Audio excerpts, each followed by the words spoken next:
Howdy, welcome back. Since I changed the name of my airgun shooter video show to Airgun Fan,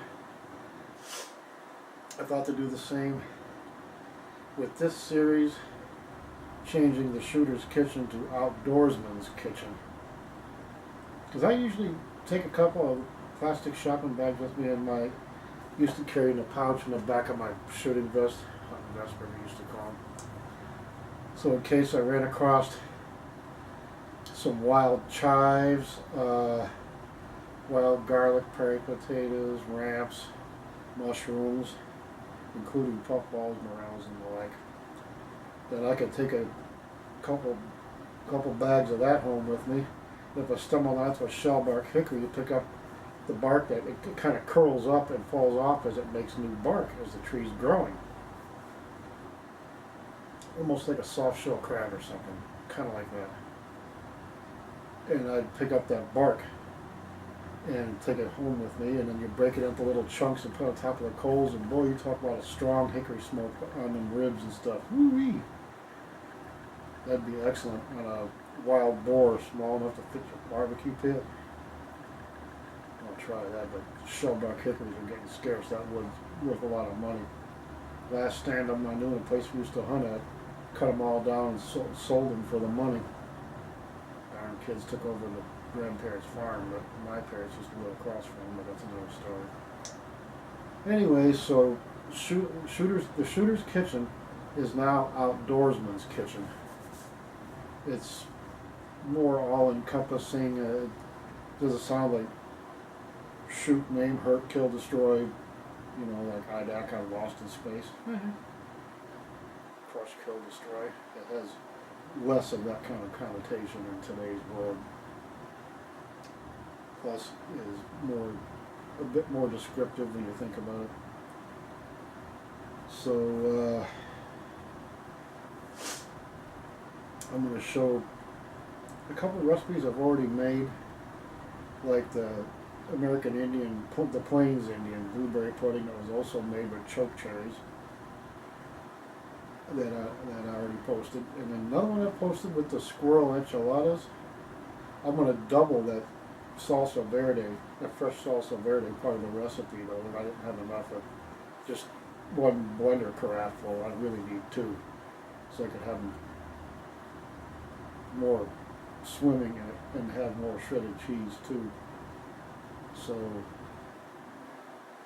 and if you could, even between, like, say, two of you, if you can bag a half a dozen squirrels or 3 or 4 rabbits, then process them as usual. Soak them to soak the blood out, because the wild gamey funk is in the blood, and the blood should be spilt on the ground, for the blood is life. That's what the Lord says in the Bible. Old timers taught me that too, and I finally found it. I have to look it up in my Bible app again. I'm going to get that one. And the thing about hunting, I think it was in Leviticus. Don't quote me on that one. Not to get religious per se, but a lot of stuff is in the Bible. Which, look at the Bible is mere fragmented bits and pieces of the total body of work. Dead Sea Scrolls, letters from this apostle to those guys, and you know, stuff. All those things put together are what the Bible is taken from.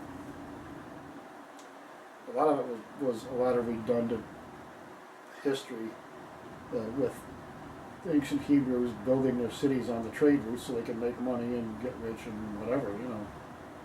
And everybody's kicking their butt. This guy's warring with that guy, and they took a lot of that out. Anywho, so a lot of stuff was in the Bible, and I'll eventually look it up and we'll talk about that. Just so you other air gun shooters, air gun hunters, firearm hunters, black powder hunters, bow and arrow hunters, I don't care what you hunt with, it's all good. And I'm going to post some stuff that you can use as ammunition against these left-wing snowflakes that haven't got a clue what they're talking about but want you to believe they do. That's dangerous, and it's stupid. People shouldn't do that to their fellow men. That's not right. You can't bring yourself to shoot a gun or hunt. Fine. We don't look down on you for that. Just like in my disclaimer earlier. We think no less of you as a fellow human being, man, woman, whatever. If you don't like to, you choose not to shoot, or if you like to target shoot or something like that, but you can't bring yourself to hunt, that's fine. That's okay. That's fine with us. It's a matter of personal choice, and let's keep it that way, huh? So, that said, here's a turkey and a chunk of ham.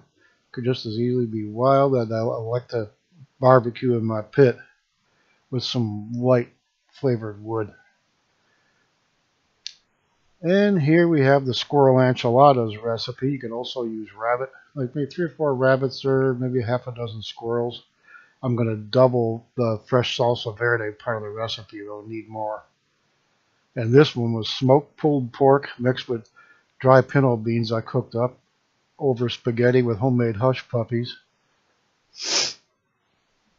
I got the recipe for that, but I have to do the video yet. Or just some of that wild boar sausage rolled up with bacon into some fatties and served with biscuits, scrambled eggs, and then taters with the gravy on them. Or some pulled or ground wild boar mixed with some chunky spaghetti and some mushrooms you picked. Gotta have the cheese, of course. Over whole grain spaghetti, that was excellent. Or ground wild boar